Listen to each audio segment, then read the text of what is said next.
Hi, everyone. Thanks for joining us today for what is the fourth in our Getting to Know Our Therapists series. I'm delighted to be joined today by Abby Adam, who is a CBT therapist. And Abby has been working here at MISA for a few years now. I think May 2022 you started here. So been here for a little while. So I don't know if you'd like to introduce yourself further, Abby. I think that's pretty much it. Yeah, I've been working with you for a wee while. Yeah, and I've enjoyed very much working. They're great rooms. It's very well organised. Yeah, it's everything you would want as a therapist. Yep. Okay. Good to hear. Are you able to say a little bit for people about your journey into training as a CBT therapist, how you got to where you are? I think it's such an interesting thing to ask, and it really is important that it is a journey, and I think many people go into therapy after having done other things. And I know that my kind of journey started when I was at music college, because that was my first love, was to become a professional musician. Hmm. And I did that. But there were little seeds that were planted that I was so interested in how people overcame things like anxiety when they were performing. I didn't know it at the time, but that's what it was. But I was curious about why some people just seem to take loads of things, the stress of performance and lots of practice and lots of criticism. They'll take it in their stride, and yet other people seem to sort of they responded to it differently, and that kind of planted a seed in me. And also, I had a great teacher who broke things down, how to get as good as you could get. Now that had two things for me. That kind of turned me into a bit of a perfectionist, but I learned to recognize that in myself, and that's where I've thought therapy has been really helpful. But what that guy did for me was also break down how you get better at something. And he really planted the idea about setting goals, and breaking things down into small steps. And that all of that kind of translated for me into cognitive behavior therapy.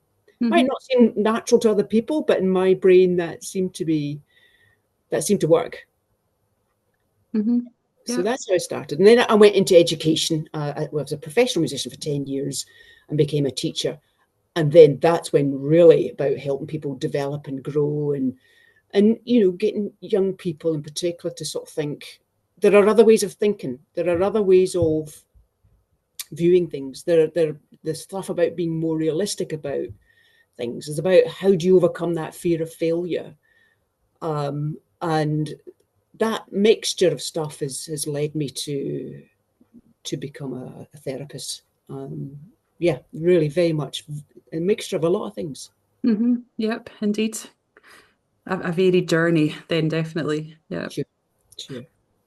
And for those people out there who are unsure, who haven't come across CBT therapists before, are you able to say a little bit about what CBT therapists are trained to do? Yeah, I think in a couple of minutes, it's a good thing to try and come up with CBT in a nutshell. But when I was sort of thinking about what to say about this, I thought, what's most important for people is that potential clients, people who are having distress in their life and have been disturbed by something. I think one main word for me is that this is a collaboration. This is a client and a therapist working together, and that the client understands that the therapist is there for them and is guiding them and nudging them in a way. But really, the client is, I mean, I'm always guided by the client. And in private practice, we have the luxury of being able to establish that therapeutic relationship where people come to a session and you establish what do they want to get better, and that we work on it together, what we're going to get better.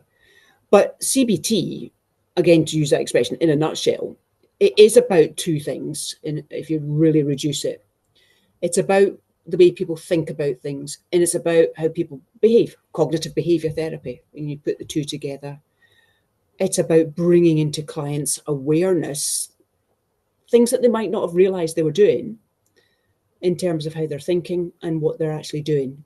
because the theory is that people maybe are avoiding things, and that's maybe a coping strategy. But the thing to work on is that that's not necessarily always a good thing. It's maybe worked up until they've come to therapy, but for some reason, their coping strategies have stopped working, and that's why people come to therapy, or CBT in particular. And that idea about being highly empathetic, such an important thing, and clients get that the therapist is there for them through establishing this therapeutic relationship and alliance, and that comes from being hugely empathetic with people. So I like to ask people. I'm kind of quite a curious person, maybe curious in both senses of the word, but certainly I'm interested in people and like to get to know people, and I'm interested in what's happened, and I like to ask and offer questions that are going to be thought-provoking. And my clients say to me, "Oh, I've never thought of that question. Can I write that question down?" When you see clients taking the things away, and the CBT is about people becoming their own therapist, so they learn to do things for themselves and they're not dependent. And I think that's amazing. And I think if you can skill people up, that's just fantastic. I think that's some of the things that are really important. When we go back, I'm trained to go back into people's childhoods. It's not that thing about we only concentrate in the here and now. We do stuff that delves back. I've used genograms, those family trees. I've used that for good effect. We've trained in that, and that can be so inspirational, and people really get an idea about what's happened for them. I know that from my own stuff. That's when I learned a lot about myself, when I looked at my family and learned there was a narrative that was going on in our family that made a lot of sense. So, I draw on other techniques and approaches as well. Yep.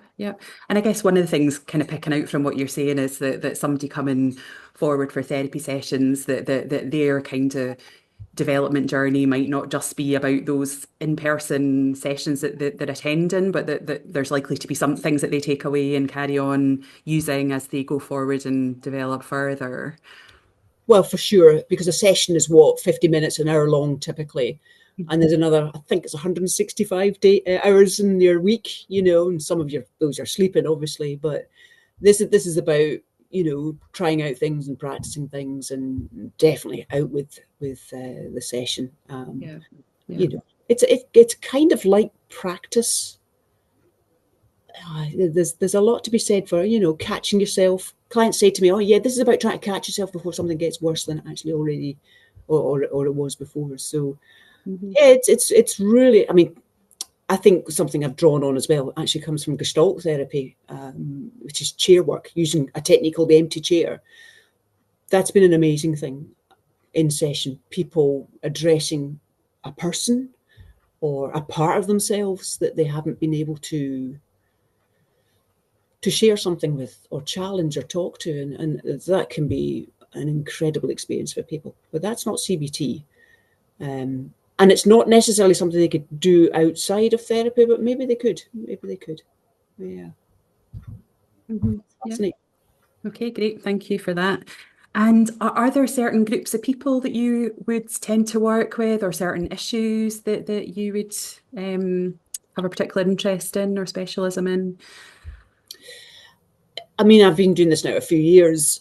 So certainly if people are a wee bit disturbed by anxiety or phobias, people who hoard. Now, I'm a hoarder. I'm definitely a hoarder, but I'm getting better. So it's great to come into a nice, tidy therapy room. People with low mood. There's a lot of evidence that, CBT can work with depression. I also like to work with people who are going through some kind of transition, life stages, because many of us lead such busy lives. Sometimes it's about taking stock and supporting that.